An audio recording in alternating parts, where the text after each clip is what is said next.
হয়েছিল সেদিন রাতে পুলিশ ঢুকিয়ে এই যে লাশের রাজনীতি যে কথাটা বৈষ্ণব বাবু বলেছেন, সেটা তো মাননীয়ার থেকে কি ভালো কেউ জানেন এই বাংলার বুকে? এক।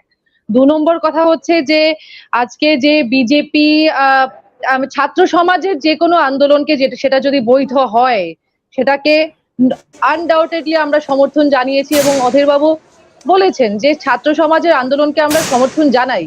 এবার ডিপেন্ড করছে যে সেই আন্দোলনের মুখকে, সেই আন্দোলনের পরিভাষা কি হবে, সেই আন্দোলনটা কি আকার ধারণ করবে, সেগুলোর উপর ডিপেন্ড করছে। নিঃসন্দেহে আজকে পুলিশের উপর যে আক্রমণ হয়েছে সেটারও আমরা নিন্দে করছি, এবং সাধারণ মানুষের উপর যে আক্রমণটা হয়েছে এবং পুলিশ গত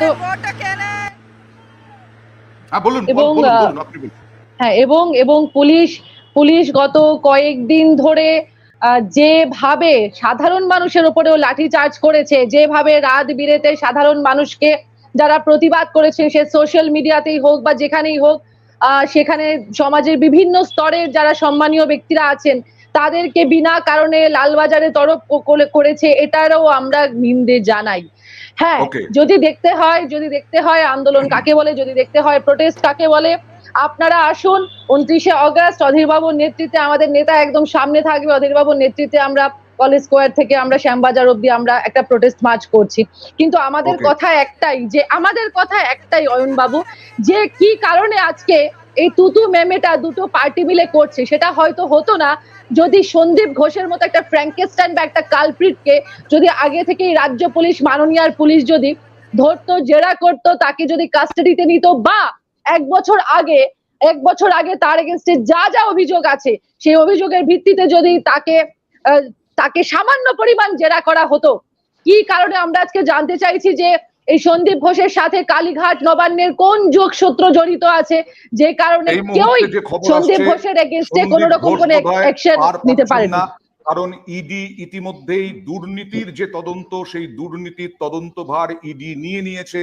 এফআইআর যেটা বলে, অর্থাৎ ইসিআইআর যেটা বলে, ইডির ক্ষেত্রে সেটা দায়ের করেছে, এবং সন্দীপ ঘোষের বিরুদ্ধে বা আরজি করে দুর্নীতির বিরুদ্ধে ইডি তদন্তভার এই মুহূর্তের খবর অলরেডি নিয়ে নিয়েছে। আচ্ছা বৈশ্বনাথ দা, যেটা বারবার এই যে দুজনের কথাতেই পরিষ্কার উঠে আসছে এবং গত কয়েকদিন ধরে উঠে আসছে, কলকাতা পুলিশের ব্যর্থতা। এই কলকাতা পুলিশের ব্যর্থতার জন্যই কি আজকে এই অবস্থা? কোন ব্যর্থতাটা আপনি বলতে চাইছেন? সিবিআই সারদা মামলা 2014 থেকে 2024 পর্যন্ত ফাইনাল ফর্মে চার্জশিট দিতে পারেনি। রবীন্দ্রনাথের নোবেল প্রাইজ খুঁজে বার করতে পারেনি। আর যেখানে অনুপ পান্ডে, ডালিম পান্ডে নেতাই হত্যাকাণ্ডে তাদের রাজ্য পুলিশ অ্যারেস্ট করেছিল, সেগুলো সিবিআই ধরতে পারেনি, রাজ্য পুলিশই ধরেছে।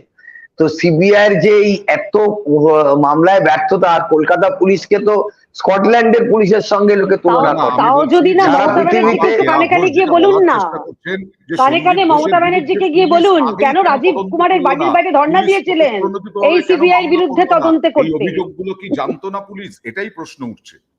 কলকাতা পুলিশের কম্পিটেন্সি সম্বন্ধে তো সারা পৃথিবীর পুলিশ তারকে স্বীকৃতি দিয়েছে। এখানে টিভি চ্যানেলে, সোশ্যাল মিডিয়ায় বসে বললে তো হবে না, আপনাকে তো সাকসেস রেটটা দেখতে হবে যে কোন তদন্তকারী সংস্থা কি ব্যবস্থা নিয়েছে। আপনি তো বললে এখানে বসে বসে বলবেন। আমি বলছি তো, আমি বসে না, দাঁড়িয়েও বলতে পারি, হেঁটে হেঁটেও বলতে পারি, আমি বসে দাঁড়িয়ে সব রকম ভাবে বলতে পারি। কথার মাঝখানে কথা বললে কত জানেন? আর আপনি তো হোয়াটসঅ্যাপ ইউনিভার্সিটি থেকে দেখে আসেন, আইপ্যাক চোদাপাটা সেটা দেখে পড়েন। আমি আপনাকে বলে দিচ্ছি, আমি বলিনি। শান্তনু সেন, আপনাদের এখন চোখের বালি হয়েছে, বলে দিচ্ছি, আপনাদের এখন চোখের বালি হয়েছে। শুনুন না, আরে বাবা, রাজ্যসভার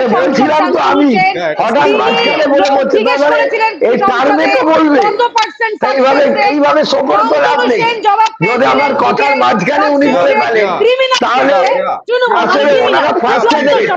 ওনারা নির্বাচনে হেরে যান আর টিভিতে বসে চিৎকার করেন, সোশ্যাল মিডিয়ায় চিৎকার করেন। আরে আপনি তো সব জায়গায় চিৎকার করেন, আপনার ওয়ার্ডে কি বলবো নাকি? কি করেন আপনি আর আপনার ওয়াইফ মিলে আপনাদের ওয়ার্ডে? বলবো? আরে আপনি কি বলবেন? আপনার সম্বন্ধে আমি যে কথা বলতে পারি তাতে আপনার সম্মান থাকবে না। আপনার ওয়ার্ডে কি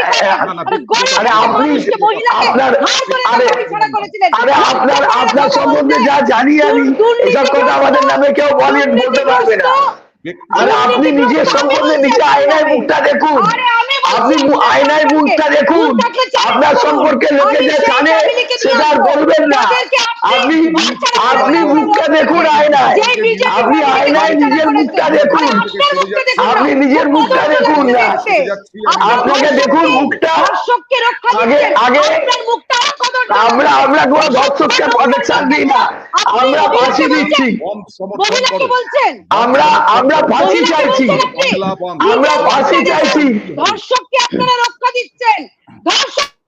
বেশ বেশ, ওকে। বাংলা বন্ধে তোমাদের কি ভূমিকা হবে? না, বাংলা বনটা কে ডাকছে? বিজেপি ডাকছে, তাই না? এবার বিজেপি কতটা ধোয়া তুলসী পাতা সেটা তো মহারাষ্ট্রে যে দুটি নাবালিকার উপর যে অত্যাচার হয়েছে তারপরে কি অ্যাকশন নিয়েছে, ইভেন মণিপুর নিয়ে বিজেপি করেছেটা কি? আজকে মুখ্যমন্ত্রী পদত্যাগ চাইছে, খুব ভালো কথা। উনি স্বাস্থ্যমন্ত্রী হিসেবে নিজের কাজটা করতে পারেননি, পুলিশ মন্ত্রী হিসেবে তো উনি নিজের কাজটা করতে পারেননি, নিদেন পক্ষে মুখ্যমন্ত্রী হিসেবে এই রাজ্যটাকে কমপ্লিটলি রসাতলে নিয়ে গেছেন। We agree with that. মণিপুরে কি হয়েছে? মণিপুরে ফোন রেকর্ডিং, ফোন কল মানে সোশ্যাল মিডিয়াতে আছে, সব জায়গায় আছে, যে সেখানকার চিফ মিনিস্টার বলছে আরে এরকম তো রেপ কেস তো 100টা আসছে দিনের মধ্যে। মণিপুর নিয়ে তখন বিজেপির কোনো মাথা ব্যথা নেই, কোন রকম কোনো গলাবাজি নেই, কোন রকম কোনো সত্যি মিথ্যে কিছু নেই। এই বিজেপি তৃণমূলের বিরুদ্ধে লড়াই করছে, যে বিজেপি বৃজভূষণ সিংকে দিয়েছে, শেল্টার দিয়েছে দিনের পর দিন। এই বিজেপি সেই বিজেপি যারা বৃজভূষণ সিং এর ছেলেকে এবার টিকিট দিয়েছে, এই বিজেপি সেই বিজেপি যারা কুলবিন্দর সিংকে শেল্টার দেয়। তখন এই বিজেপি কিভাবে রেপিস্টদের এগেইনস্টে কথা বলতে পারে? কেয়ার কাছে জবাব নেব এবার। দেখুন, কংগ্রেস কত ধোয়া তুলসী পাতা আমরা দেখেছি তো। একবারও রাহুল গান্ধী সন্দেশখালী কেন এলেন না? কেন মাথা ভাঙাতে এলেন না? এক সেকেন্ড, আরে ভাই, আপনি যে ওয়াটাবাউটারি করেন আমাকে তো বলতে দিতে হবে, ওয়াটাবাউটারি করলে তো হবে না। আমি বলছি রাহুল গান্ধী কেন এলেন না? রাহুল গান্ধী সন্দেশখালী নিয়ে কিচ্ছু বলেননি। এই পরে শেষে সবাই সারা রাজ্যে দেশের চাপে উনি একটা টুইট করেছিলেন এই আরজিকর কাণ্ড নিয়ে। বিষয়টা হচ্ছে রাহুল গান্ধী মহারাষ্ট্র নিয়ে বলতে পারেন, হাতরাস নিয়ে বলতে পারেন, রাজস্থানে পরপর 3 বছর যখন ধর্ষণের শীর্ষ ছিল কংগ্রেস জমানায়, তখন এই সন্দীপা দেবীর মুখে কোনো কথা বেরোয় না। ওদের আমি বলছি না, ওদেরই মন্ত্রী ছিলেন রাজেন্দ্র সিং গুড়া, তিনি বলেছিলেন যে আমি এই রাজ্যে থাকতে ভয় পাচ্ছি কারণ ধর্ষকরা এত বেড়ে গেছে, তাকে সরিয়ে দেওয়া হলো মন্ত্রিসভা থেকে। ওদের এমএলএ, ওদের রাজস্থানের বিধায়ক দিব্যা মাদারনা, তিনি বলেছিলেন এই রাজ্যে ধর্ষকদের সংখ্যা বেড়ে গেছে, আমি এখানে সুরক্ষিত বোধ করছি না, তাকে সরিয়ে দেওয়া হলো। এই কংগ্রেস বড় বড় কথা বলছে। এরা খালি হাতপাস দেখতে পায়, হাসখালিতে আসে না। এরা খালি মণিপুর দেখতে পায়, মাথা ভাঙায় আসে না। সুতরাং কংগ্রেস আর তৃণমূল কংগ্রেস, দেখুন কংগ্রেসেরই তো গর্ভ থেকে জন্ম নেওয়া তৃণমূল কংগ্রেস, তাই একই কয়েনের এপিট আর ওপিট। অধীর চৌধুরীকে আমরা স্বাগত জানাই। আজকে উনি অন্তত সমর্থন জানিয়েছিলেন, তার ভূমিকাকে স্বাগত জানাই। বিজেপির আন্দোলন নিয়ে কি করে প্রশ্ন তোলে? বিজেপির এখানে শক্তিশালী, কংগ্রেসের থেকে অনেক বেশি। কে বলছেন? হ্যাঁ সন্দীপা। হ্যাঁ, আবার কাইন্ডলি আবার কোন প্রশ্নটা? আমি বলছি যেটা বলা হলো যে তৃণমূল কংগ্রেস কয়েনের এপিটোপিট, আর কংগ্রেসের একদম তথ্য ধরে কেয়া বলে দিলেন যে কোথায় কি কংগ্রেসের ভূমিকা, সেখানে কংগ্রেস কিভাবে প্রশ্ন তোলে বিজেপির আন্দোলন নিয়ে, বিজেপির বন্ধ নিয়ে। আর এই রাজ্যে তো অনেক বেশি শক্তিশালী কংগ্রেসের থেকে বিজেপি। হ্যাঁ, মানে তৃণমূল কংগ্রেস কয়েনের এপিটোপিট, সেটা না বিজেপি তৃণমূল কংগ্রেস কয়েনের এপিটোপিট, সেটা তো মুকুল রায় বাবু বলে দিয়েছেন। এটা আলাদা করে তো আমাদের আর বলার মতো কিছু নেই। 1 2 নম্বর কথা হচ্ছে শুভেন্দু অধিকারী আমাদের দলে নেই, শঙ্কু পান্ডা আমাদের দলে নেই। 2 3 নম্বর কথা হচ্ছে যে রাজস্থানে যদি এরকম কিছু হয়, মানলাম কংগ্রেস খুব খারাপ, বলছি তো আজকে মানলাম কংগ্রেস খুব খারাপ, কংগ্রেস শাসিত রাজ্যে এরকম হচ্ছে, তাই বলে কি বিজেপি শাসিত রাজ্যেও এরকম হতে পারে? Is it justified? 1 2 নম্বর কথা হচ্ছে যে আমরা তো ডেফিনেটলি, আমরা যদি কোথাও ভুল ত্রুটি করে থাকি আপনারা দেখিয়ে দেবেন। আমরা এই দেশের সমাজ গঠন, এই দেশের সরকার গঠন থেকে শুরু করে প্রত্যেকটা ব্যবস্থা গঠনে আপনাদের পাশে আছি, সরকারের পাশে আছি। সরকারও বিরোধীদের সাথে হাত মিলিয়ে কাজ করুক, আমরা তো সেই কথাটাই বলছি। আজকে যে জিনিসটা পশ্চিম বাংলায় ঘটছে, যে সিভিল আনরেস্টটা আমরা দেখতে পাচ্ছি, সেটা তো নাগরিকরা করছে। এই যে নাগরিক সভ্যতার যে উত্থানটা হয়েছে, সেটাকে তো কোনো রকম কোনো দলীয় কোনো একটা পতাকার নিচে বা দলীয় কোনো ট্যাগ দিয়ে তো আটকে রাখার, সীমাবদ্ধ রাখার তো কোনো অধিকার আমাদের নেই, সে দৃশ্যটাও আমাদের করা উচিত নয়। কিন্তু আমাদের কথা এটাই যে বিজেপি যে বনটা ডেকেছে, সেটা কিসের ভিত্তিতে ডেকেছে? এবং সন্দেশখালী নিয়ে যখন কথা উঠছে, সন্দেহ ডেফিনেট নাগরিক, পশ্চিমবাংলার নাগরিকরা নাগরিক, মণিপুরের নাগরিকরা নাগরিক নয়, এটাই বলতে চাইছে। তাহলে সন্দেশখালী নিয়ে শুভেন্দু অধিকারী যতগুলো লাফালাফি ছিল, আমি একটু বলি নাই কেয়া দেবী, বলুন না, কংগ্রেস আমি আপনার মাঝখানে আমি কথা বলিনি তো আপনার সামনে, আমি কথা বলিনি আপনার সময়। এইটুকু সভ্যতা নাগরিক, এইটুকু ম্যানার রাখুন, এইটুকু ম্যানার রাখুন, রাখতে পারছেন না, এইটুকু ম্যানার রাখুন। যে অসভ্যতামি করছেন তার সভ্যতা রাখতে পারছেন না তো, কোথায় সভ্যতাটা দেখাচ্ছেন আপনারা? Mind your language, mind your language, আমাকে থ্রেট করবেন না, mind your language, threat mind your language, threat করবেন না, মাইন্ড ইওর ল্যাঙ্গুয়েজ, ওই কংগ্রেস 99 তেই চুপ থাকুন, বেশি বাড়বেন না, মাইন্ড ইওর ল্যাঙ্গুয়েজ। আরে আমাকে থ্রেট করে লাভ নেই ভাই, থ্রেট করে আরে বাবা খুব ভয় পাচ্ছি, কংগ্রেসের থ্রেটে ভয় পাচ্ছি। কি ভাবছেন চায়না আমেরিকা আছে বলে, সরোজ আছে বলে খুব দম হচ্ছে? বাংলা তথা ইন্ডিয়া কিছু করতে পারবেন না, বাংলা বা ইন্ডিয়া কিছু করতে পারবেন না সরোজের চামচেরা, বলে দিচ্ছি একদম। আচ্ছা এবার না অয়ন বাবু সেটাই বলছি যে যে দলের মুখপাত্র দেশের এলওপি কে অসভ্যতামি বলে এবং আমাদের রাজ্যের এলওপির মুখের ভাষা রাহুল গান্ধীজির জন্য কি উনি আমাদের সভ্যতার পাঠ শেখাতে পারবেন, উনি আমাদের সভ্যতার, আপনি আমাকে সভ্যতার পাঠ শেখাচ্ছেন। সভ্যতা রাখুন, আর আপনার আমার সভ্যতা আর আপনাদের অসভ্যতা তো বলবোই। তাহলে যদি আমাকে বলেন যা উইট দেবেন পাটকেল খাবেন, জেনে রাখবেন।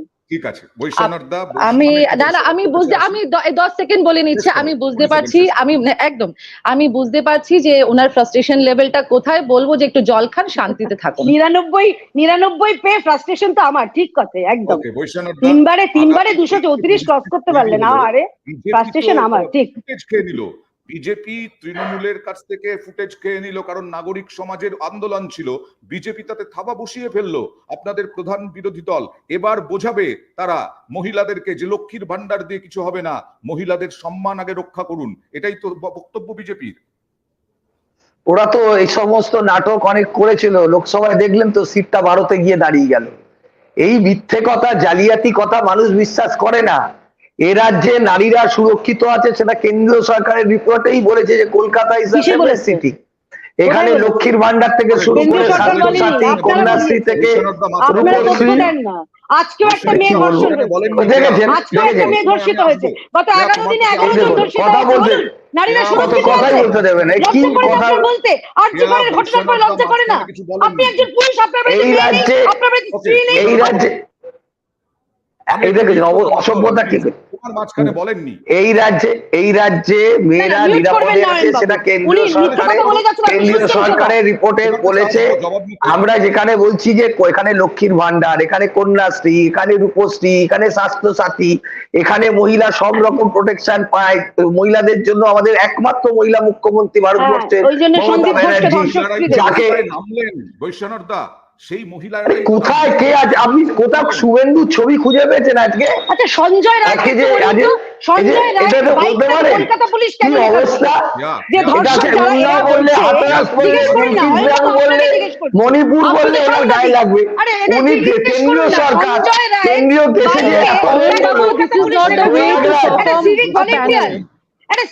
এইভাবে কথার মাঝখানে কথা বললে কি করে হয়? উনি তো ক্রস সাবমিশন করছেন, এভাবে সাবমিশন করা যায় না। আমরা যখন বলবো তখন শুনে যাবে না। আরে আমি বলছি যে প্রয়াগরাজ, উন্নাও, মণিপুর, এই যে এতগুলো ঘটনা বিজেপি শাসিত রাজ্যে হয়েছে, কোথায় রাজ্যের দেশের প্রধানমন্ত্রী একবারও মণিপুরে গেছেন আজ পর্যন্ত? বলুন তো, এত মেয়েদের উপর নির্যাতন হয়েছে, গলায় মালা পরিয়েছিল, যাওয়ার প্রয়োজন পড়েনি, কারণ সেখানে ব্যবস্থা হয়েছে, সেখানে রাজ্য সরকার স্পন্সর করেনি। কি বলবেন আপনি? কি বলবো আমি, কি বলবেন আপনি? কথার উত্তর আমি বললাম আপনাকে, উনি চিৎকার করতে আরম্ভ করে। আর এখানে সন্দীপ ঘোষকে ছেড়ে রাখা হয়েছিল, এইটাই তফাৎ, চিৎকার করছে, এটাই তফাৎ। আপনি আপনার নিউজ 18 দর্শকদের মাধ্যমে বলতে চাই, তৃণমূলের সঙ্গে এটাই তফাৎ ভারতীয় জনতা পার্টির। কেউ সেফগার্ড করে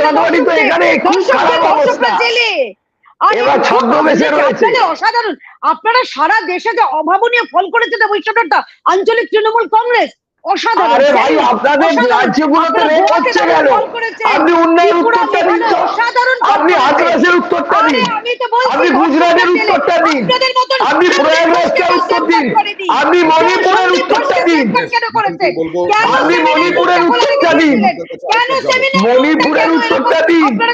খোলা রেখে দিয়েছিলেন, কি বলবো ওনাকে, ওই চিৎকার করছেন, উত্তর নেই বলে চিৎকার করছেন।